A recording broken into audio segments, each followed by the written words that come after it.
নমস্কার বন্ধুরা, শুভ সপ্তমী। রান্নাঘর থেকে সবাইকে স্বাগত জানাই। আজকে পুঁই শাকের একটা ছোলা দিয়ে রেসিপি নিয়ে চলে এলাম। তা রেসিপিটা আশা করি আপনাদের ভালোই লাগবে। তা কী করে রেসিপিটা বানালাম, ভিডিওটা প্রথম থেকে শেষ পর্যন্ত দেখার জন্য আপনাদের কাছে অনুরোধ করছি। চলুন তাহলে শুরু করা যাক। প্রথমেই কড়াইতে বেশ কিছুটা সর্ষে তেল দিয়ে দেবো। আর এখানে সবজি কেটে রেখেছি। এখানে যা যা আছে সেগুলো হচ্ছে ডাঁটি কচু আছে, আলু আছে, কুমড়ো আছে, বেগুন আছে। আমি এই কটা সবজি দিয়ে বানাবো। আর এখানে আছে পুঁই শাক। পুঁই শাকগুলো ঠিক এরকম বড় বড় করে কাটতে হবে।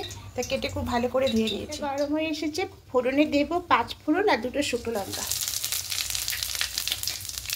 আর দেবো 2টো তেজপাতা।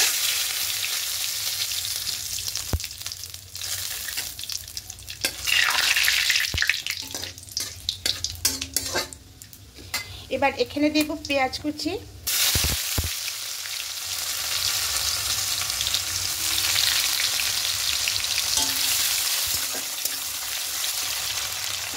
আর দেব টমেটো কুচি।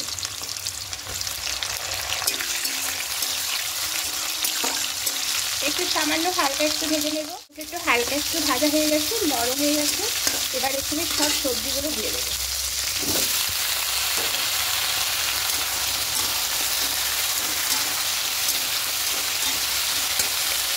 এবার এখানে হাফ বাটি ছোলা রেখেছি, এটাও দিয়ে দেবো। এবার সব কিছু একটু হালকা একটু ভেজে দেবো, বেশি ভাজা দরকার নেই, হালকা একটুখানি ভেজে নিতে হবে।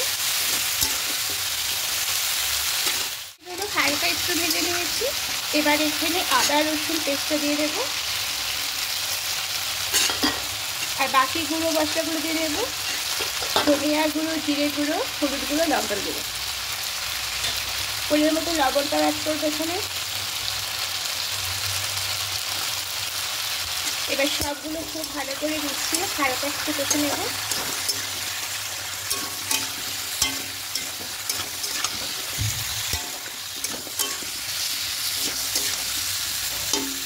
খুব ভালো করে একটু কষিয়ে নিয়েছি। এখানে সামান্য একটু চিনি অ্যাড করবো।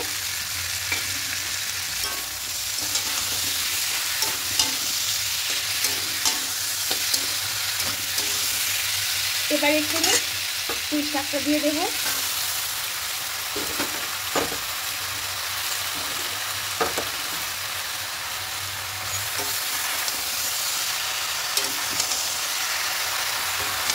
পুঁই শাকটা দিয়ে খুব ভালো করে মিশিয়ে নেব।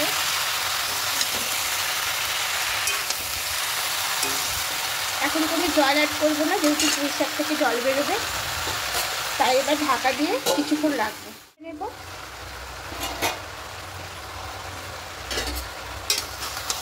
একটু শাকগুলো কতটা ঠিক নরম হয়ে গেছে, শাক থেকে জল বেরিয়ে। আরও ভালো করে একটু মিশিয়ে নেব।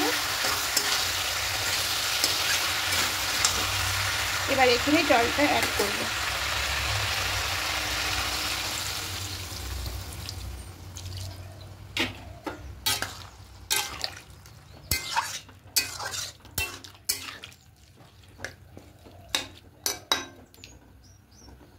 এবার এখানে কয়েকটা কাঁচা লঙ্কা চেরা দেব।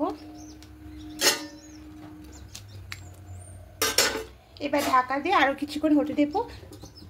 খুলে নেব।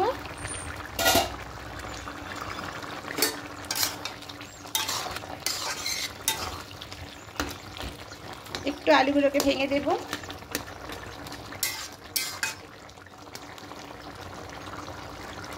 হ্যাঁ, সেদ্ধ হয়ে গেছে। যেহেতু এটা গা মাখা মাখা করবো, তার জন্য এখানে একটু সামান্য ময়দা দিয়ে দেবো। একটু ময়দা দিয়ে দেবেন, খেতে খুব সুন্দর হয় এটা।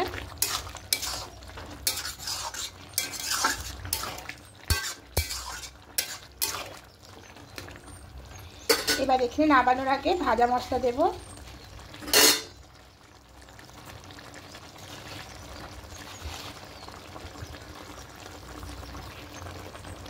খুব ভালো করে মিশিয়ে নেব।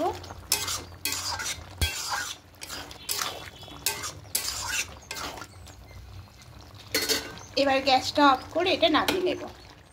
ছোলা দিয়ে পুঁই শাকের ঘ্যাটটা একদম রেডি হয়ে গেছে বন্ধুরা।